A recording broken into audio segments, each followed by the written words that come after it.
र आज ती आमाहरू, ती जाइहरू, ती भाइहरू, ती बुवाहरू, ती काकाहरू, ती माइजूहरू, ती सम्पूर्ण जति पनि हुनुहुन्छ रुँदै कराउँदै हामी माथि अन्याय भयो भनेर सबैभन्दा पुग्नु पर्ने ठाउँ भनेको त कानुन हो। तर कानुनमा बसेका ती व्यक्तिहरू एकैजना पनि हाम्रो पक्षमा कहिले पनि वकालत गर्दैनन्, यानि कि हाम्रो पक्षमा बोल्ने नियतमा छैनन्, उनीहरूको नियतमा खोट छ। यस कारणले हामीले बोलेको यो शब्द दलितका लागि, दलित भनेको के हो भनेर हजारौं मान्छेले पनि कहिलेकाहीँ सोध्ने गर्छन् हामीलाई। र यही हो, तिम्रो घरको समस्या गए दलितले मरिगए पनि हेरेको आजसम्मको टीका टिप्पणीमा कहीँ कतै देखिएको छैन। हालैको रोल्पाकै घटना तुरुन्तै भोलि बिहान आइपुग्यो आम छोरा भन्ने भन्दाखेरि भर साँझ मार्ने भनिरहेछ, मार्यो भनेपछि मैले के गर्ने भनेर ठुलो नाटी। कति बजेतिर फोन आयो? 4:30 बजे हो सर।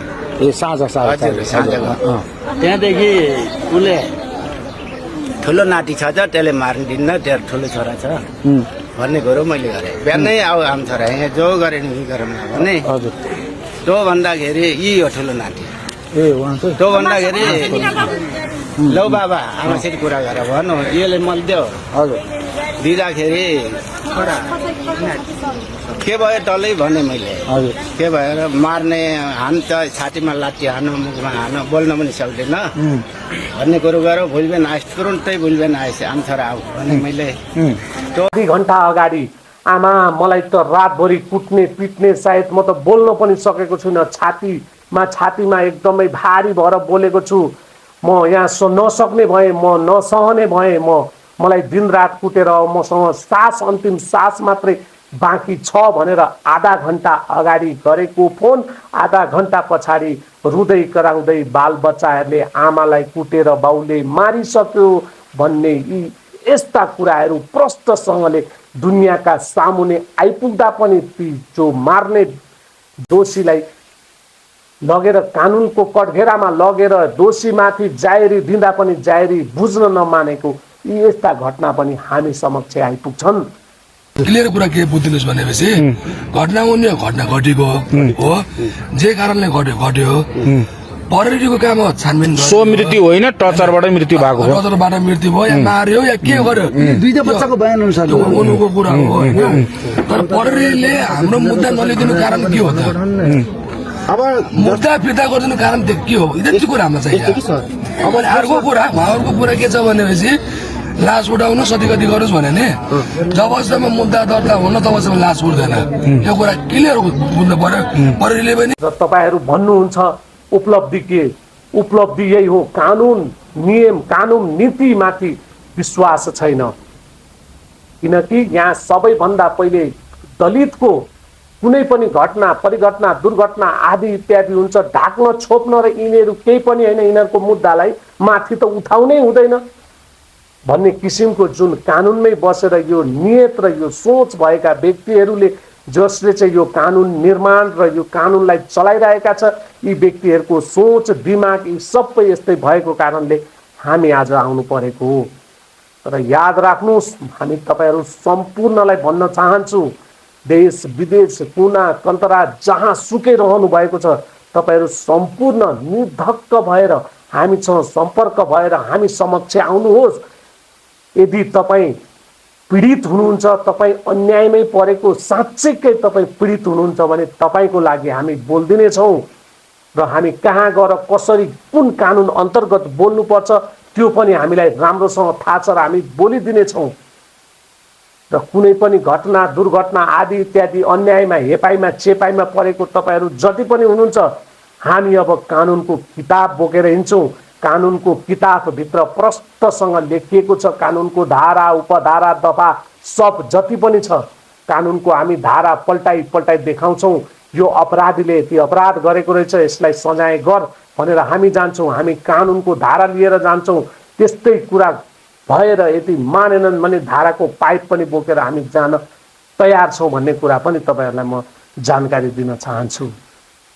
आज जताततै यत्रतत्र बजारमा दुर्घटना यावत रूपले जताततैबाट निक्लिएर आइरहेको छ। कतिपयलाई लाग्दैछ यो आन्दोलन यी यस्ता सङ्गठनको कारणले गर्दा मुद्दा झन् चर्क्यो, झन् यसरी बढ्दै आयो, जताततै घटना दुर्घटना विभेदका कुराहरू झन् बढ्दो चर्को रूपले आइरहेको छ भन्ने टीका टिप्पणी छ। म तपाईहरुलाई हल गरिदिन चाहन्छु।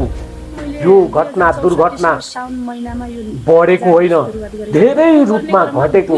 पहिला यो घटना दुर्घटना जति पनि थियो तलै घर गाउँ घरको बाहिरसम्म निक्लिन दिन्थेन नि सामन्ती शासकहरूले। सकेसम्म घरभित्रै, दलितको घरभित्रै त्यसलाई चाहिँ पन्चाउने, त्यसलाई मेटाउने र त्यसको आमा मरोस्, बाउ मरोस्, छोरी मरोस् मतलब छैन यिनीहरूलाई। ती घरभित्रै यिनीहरूले त्यो सल्ट्याउने मिलाउने कसरी हुन्छ, तिनीहरूलाई कसरी हुन्छ उनीहरू बोल्न नसक्ने हुने गरी चाहिँ उनीहरूलाई चाहिँ ढाक छोप थामथुम के पार्नु छ घरैभित्र पार्थे। मुस्किलले समाजमा आयो भने समाजमै यसरी चाहिँ गाउँ ठाउँभित्रै चाहिँ कोल्याप्स भएर मतलब सधैँको लागि लुकेर छिपेर मतलब लुकाइएर राखेका यी घटना दुर्घटनाहरू यावत धेरै छन्। काभ्रेको चौबासमा 57 वर्षीय दलित महिलालाई बेहोस हुने गरी निर्घात कुटपिट गर्ने व्यक्तिलाई प्रहरीले कारबाही नै नगरी छाडिदिएको छ।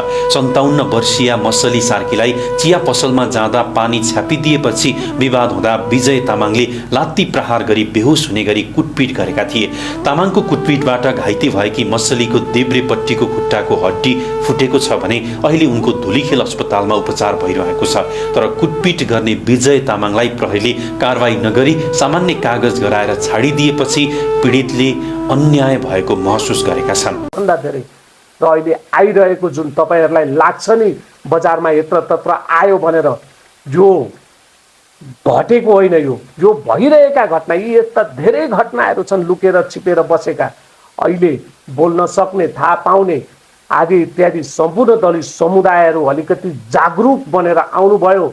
हामी जस्तो अभियन्ताहरू खुलयाम रूपले यसरी चाहिँ आफ्ना कथा व्यथा, आफ्ना समुदायका कथा व्यथा सम्हाल्नको लागि, बुझ्नको लागि, घर दैलो गर्दै बुझ्नलाई तपाईलाई गएका पीडा आदि इत्यादि सोधखोज गर्दै हिँडेको कारणले गर्दा आज आएर यी तथा जति पनि पीडा छ, जति पनि त्यो छ, जति पनि यो दुनियाँमा जति पनि चाहिँ घटना दुर्घटनाहरू दलितमाथि भएका छ त्यो बिस्तारै बाहिर आएको हो।